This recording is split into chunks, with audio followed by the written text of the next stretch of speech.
Good morning. Um, I noticed these lives are starting later. It's almost 7 o'clock. I don't have to be. My first activity for the day doesn't start until 0800. And so normally I would like to be in place by 0700. In order for that to happen, I would have needed to left the house no later than 0640, or probably like 0635. Little 0630. Let's call it 0630. Um, but like the thing that I understand now about time and how the man operates on time, like it's an obsessive relationship. I can remember um, watching Alice in Wonderland, like the cartoon, and that little rabbit that was just like very nervous and anxious, and I'm late, I'm late, I'm late, I'm late, I'm late. That sums up the relationship, the Euro, let's call it Eurocentric. We'll call it that. That's not really a term, but that's what I'm gonna call it. The Eurocentric relationship with time. And it is an obsessive relationship. Like the cat just kept looking at his watch. Like instead of going through and like living your life, you were letting the time guide your life. But and that's not something that I grew up with, and that's not something that feels natural to me. Um, but the the take home message is like you have to fit in, or you gonna have to fit out. And rather than me fitting out, I don't mind fitting out typically, but like um, fitting out means getting out. And at this point, I'm not necessarily prepared to get out, and so I just have to fit in. That's how it is. Like you might not agree with it, but you sometimes you got to be like Nike and just do it. What am I talking about? I'm talking about the obsession, the like American obsession with time, and like it has to happen now. And if it didn't happen at this precise moment, you're late, and somehow you're not as good. Um, but anyway, I digress. So I'm I don't know if it's any like recurrent people that started coming yet, but I just decided this month in this class that I was gonna do a um I'm going to do a live episode every morning on my way to work. Thank you for that thumbs up. What do I do for work? I am a squadron officer school, which is a professional military education. Hello, Kaden. It's a professional military education school within the United States Air Force. It is the first professional military education gate, if you will, for officers. And I'm an instructor there. Thank you for that additional thumbs up. So I'm an instructor there. You may be asking yourself, wait, where's your uniform? And I used to ask myself that as well. But the thing is like this is my uniform for the day. A baseball jersey, which it's a New Jersey. New Jersey, not New Jersey, the state, but like it's a New Jersey for me. But it says the Bulls. The Bulls is the mascot for the 31st Student Squadron, and these are New Jerseys. And like looking at it from far away, at first I was like really impressed, but as I am getting more into skilled craftsmanship and sewing and fabrics and all of that stuff, I started like critiquing it and like hating on it a little bit, like, oh, that stitch wasn't complete, and they didn't do this, and they could have did this and that, but it's probably made in China or somewhere where it's cheaper than American labor. And that's the funny part. It wasn't purchased with taxpayer dollars because I had to pay $55 out of my pocket for this jersey. It's a nice jersey. It has the Bulls again and my number. It's my number's 27 because I am the flight commander of the Bravo 27 flight. And so my jersey number is 27. And on the back, it has my call sign. It says action. That's my call sign. There was an 80s movie called Action Jackson. And so, like early on in my career as a lieutenant, a colonel gave me that call sign. It's just like threw it out there and saw if it would stick. And like he started calling me Action, and then everybody started calling me Action. And then I started calling myself Action. And so that's how my call sign was given. It wasn't like a naming ceremony like most of them are, but whatever. Um, so yeah, today. Oh, Caden, yes, I responded. I did say hello, Caden. Caden 1 says hello. I apologize that you did not feel seen or observed. Thanks for that additional thumbs up. So, but today I come to work in this uniform, and this is one of those days where I say to myself, they are actually paying me to do this job. I am going to stand at a checkpoint while the squadron members run past me, and it's called the running of the bulls. So it's a 5K today, and I am like one of those markers. Like there's a turn. Like if you keep going straight, you're gonna run into the federal prison, and if you turn left, you're gonna run into the federal prison. So go right, and like that's the way to the river. And so there's this portion of the 5K run where they're running on rocks, gravel, a gravel road, and they are it's a nice little breeze sometimes, and then sometimes it's not. And there's a risk of alligators on this road, but it's not too often that you see alligators, but it is a risk because hey, if it's happened before, it could potentially happen again. And so I will be at a checkpoint, and typically what happens is my students in my flight, they'll send me like their playlist. And what I do is I put their music on like an MP3 player and blast the music. And so when they run by, they're tired and they're huffing, and then like I'm doing just like ridiculous stuff and uh, building esprit decor, which is Latin for I don't know, esprit decor, the spirit of the body. That don't really make sense. Or the spirit of the unit. So unit morale or unit cohesion. I'm not a Latin person, but words. I do like words and word origins. But esprit de corps. Does anybody know what esprit de corps means? Any military people? No? Okay. Cool. But anyway, yeah, so I'm about to go do that today, and they'll finish running the 5K. Then I change clothes, have to do one lecture for the day because we front loaded earlier in the week our lecture so we could be able to be finished relatively quickly and not a whole lot to do on Friday. This is the flexibility that we have in the Air Force. Yo, Natron Shetty, what's good? What's good? Thank you for checking in. Thank you for checking in. I appreciate you. I'm just shooting the breeze, talking about nothing in particular. Um, so one thing I wanted to start doing, because I watch my videos over just to see how I can get better and maybe how I interacted with the crowd.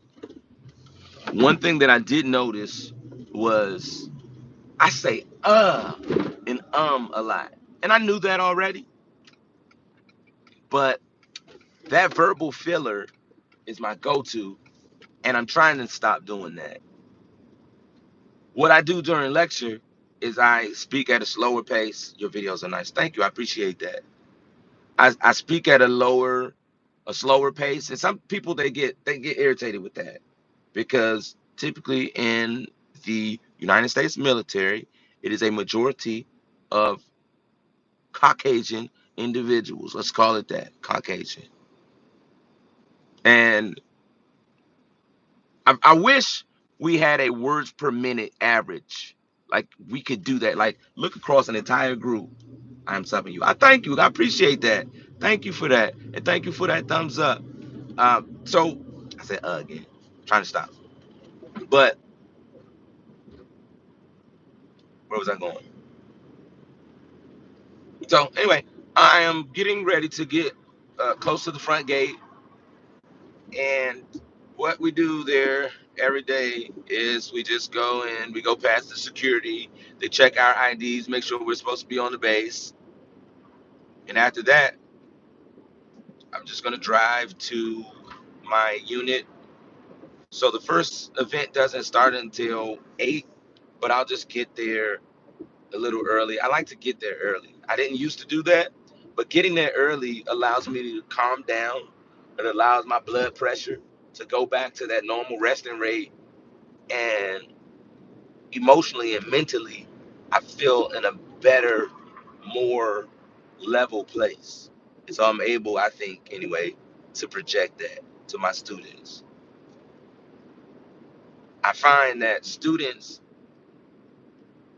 really, it's all in how you project yourself. How do you project? What do you project confidence?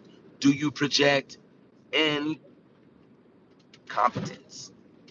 Most of the students, as long as you sound like you know what you're talking about, they will eventually get over their biases for the words per minute that I speak. Because again, I'm trying to speak very intentional and I'm trying to be less filler with my words. But again, I think across racial lines and maybe regional locations in the country, there's probably an average words per minute. I'm something I wish I had money. Don't worry about it. You don't have to pay money here. That option is available, but that's not a requirement. That's a nicety. You just watching actually probably is about zero point zero 0.01 cent or probably 0.001 cents per minute, because this whole YouTube thing is based on ad revenue. I get paid probably like every 2 weeks. No, sorry, not 2 weeks. That would be amazing. Every 2 to 3 months. They don't cut a check until you cross. YouTube doesn't cut a check until you cross that $100 threshold, and it usually takes about 3 months before I cross that threshold. And that's from doing lives. That's from people watching old videos. It's mostly from the old videos on my channel.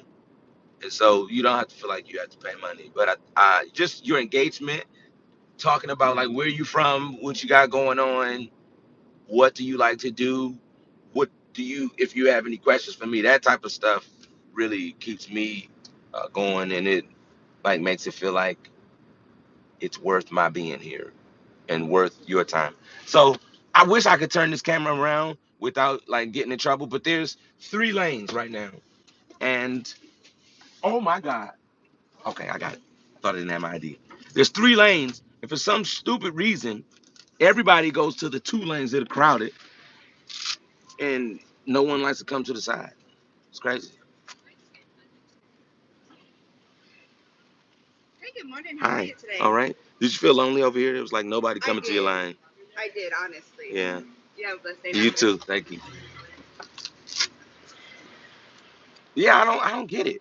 There's like nobody in that line. And these lines take a long time in the morning. The later you come or the closer you come to work at 07:30, that's like when the majority of people are starting their day, the more time is going to be required for you to access the base. And so normally they have 4 lines in the morning. For some strange reason this morning they only had 3. But you saw how quick I got into the gate. It was really quick. Today is going to be a great day. We take our flight photos. So I normally like to come with a different look every class. My first flight, I think I had like my hair was a little bit longer, and I think I may have been rocking like a more fuller beard. Not like Rick Ross type beard, but it was more than the 5 o'clock shadow that I have going right now. But I noticed when I let my hair, my facial hair grow longer, it makes me look older. And when I let my hair grow longer, it makes me look older because my hairline is a little spotty and sparse, and I have a lot of gray in the beard. And then the these must be chaplains. Who are they? Are females? Huh.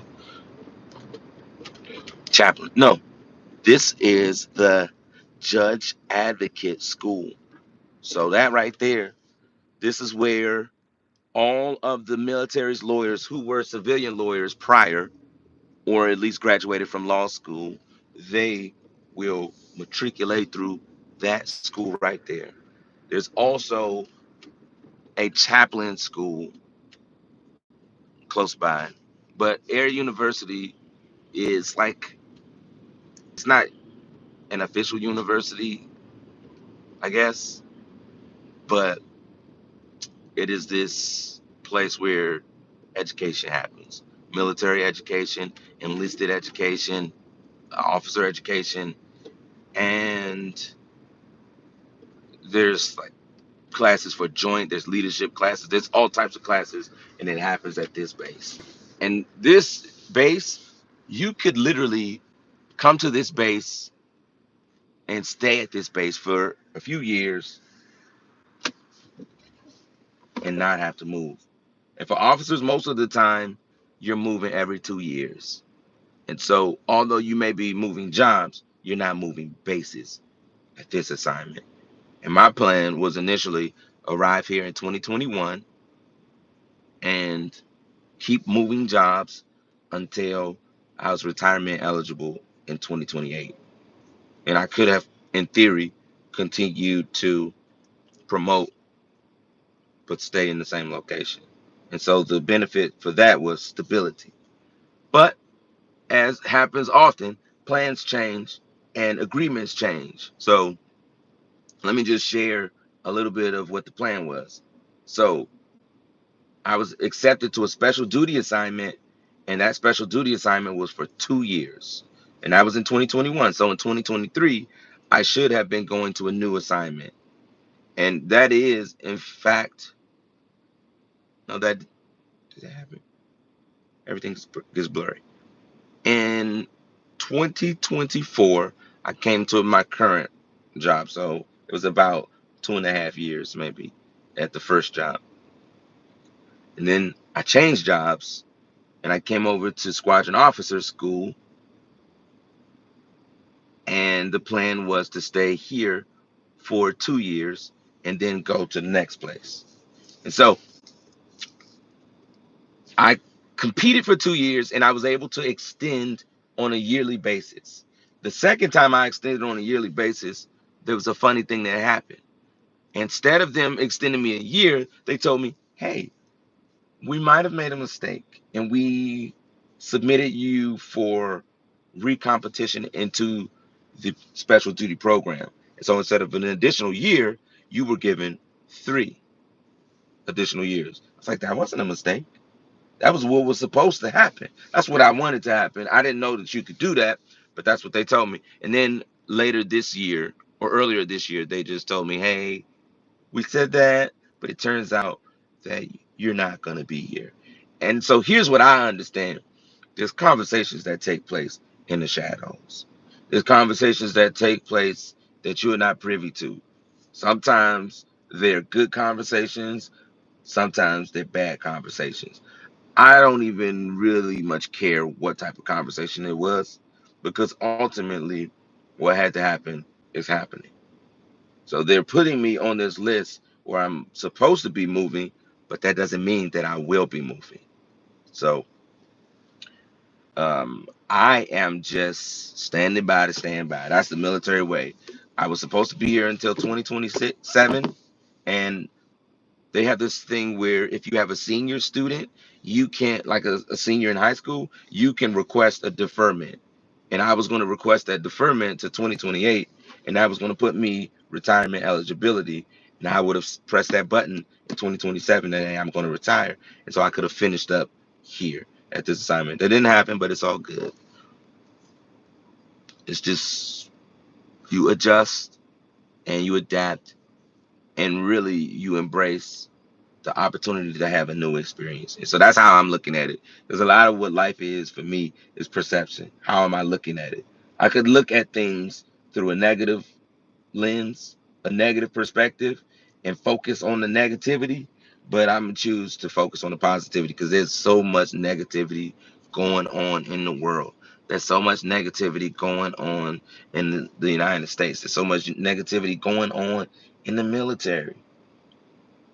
It's not like you stick your head in the sand and you just pretend it's not happening, because when you do that, you're not honoring your feelings. And when you press those feelings down, feelings are like a bottle of soda where you shake them up, you take that cap off, psh, everywhere. Or you put some Mentos in that soda. You know, Mentos is like bad news or stressors. And you put it in there, and that thing bubbles up a little bit, and it just all over the place. I don't know if you guys have ever tried that, putting Mentos in soda. Don't do it if you're indoors. If you're outdoors, try it, but you might like it. But don't put your eyes near the opening because you'll get injured. But anyway, I'm here at work. It's 7:16, and I am just going to vegetate. There's not a whole lot to consider for today. So I have one lecture. That lecture is an activity. And that activity is for analytical, creative, and critical thinking. What is that? It's an acronym, ACC, thinking. And so the theory is you can't, like most people have an area or a default style of thinking. There's some people that are analytical. I tend to think of myself as an analytical person. I like to break things down into parts and try to, sometimes I can be over analytical. And then there's the critical thinking. The analytical is like, it can be like surface, where you're just breaking things into parts. The critical thinking is where you're taking parts and pieces and you're looking at it and examining it from all different angles, and you're trying to get a little bit deeper.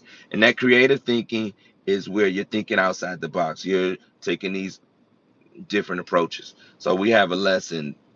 It's a two-part lesson. The first part, we already talked about it. And so today is the second part, where it's really just a game. We're going to play a game about escaping. It's about creating a plan to escape a desert island. And that sounds insane. That sounds ridiculous for like military, but that's what we're going to do today. And it's not actually ridiculous. It's thought exercises, because this next war is going to be a throwback to World War II, when there was island chain hopping, and there was get to a base, set up a base, be able to set up a logistical line, and have planes touching down and taking off and running operations. That was World War II. That's going to be World War III. And so, although it seems like you're playing a game, you're actually doing thought exercises on some of the situations you may encounter in this next conflict. So, I I always try to tie it back to the larger picture. Why are we here today? We're here to make you a better warfighter. How is running a 5K going to make you a better warfighter? In a lot of ways. The mental resilience will be tested in Alabama humidity. It's not that hot right now. It's like 69 degrees outside. But trust, the humidity is probably somewhere in the neighborhood of 70 or 80%. And it's going to feel like breathing in water. And so it's going to be a challenge for them. Some flight commanders run with their students, and some flight commanders don't. I am one of those flight commanders that in my head, I want to run, But in my body, in my head, I'm still around 25. But in my body, I'm probably 46, 47, almost a 50-year-old man right now in my body. I got the dad bod going. I am not the same officer I was when I was first, like in my early years. I could run a mile and a half in 10 minutes. Now, if I ran a mile and a half, I would be lucky to finish in 15. And I have a physical training test in June. So that will change. That's going to go from 15 minutes to 14 minutes to 13, probably to low 13, high 12 minutes. That's where I'm at as a 40+ year old. So anyway, let me let y'all see my little fit. It's cute, I think. So I got my Bulls hat, right? It's not really matching the jersey because I probably won't go with that. Or maybe I could kind of like turn that to the back. You know, there's not a lot of me, people that look like me. I, it's me and one other guy. But I always have to bring who I am. Like when I can have some variety, I'm gonna do some variety. I'm gonna give you some variety. I'm gonna like, oh look at you, you look so hip hop. But yeah, let y'all see. Oh,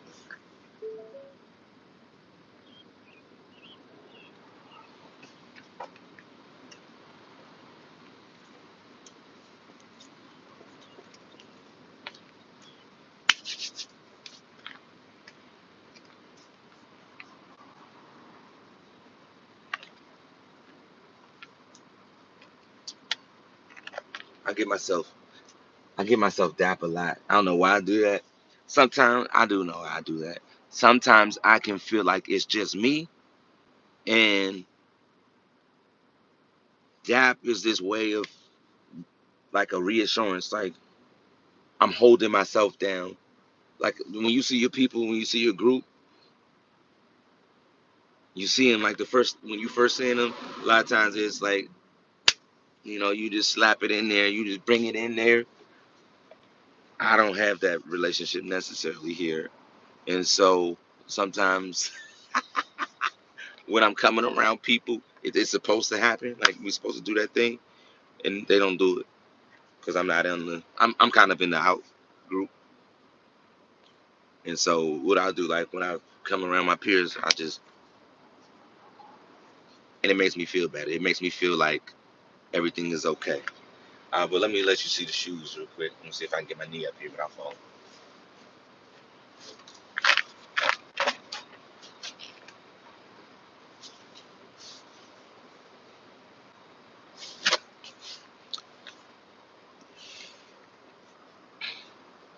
Yeah, I'll turn it around for now, or maybe I'll take it off. But when I'm out there,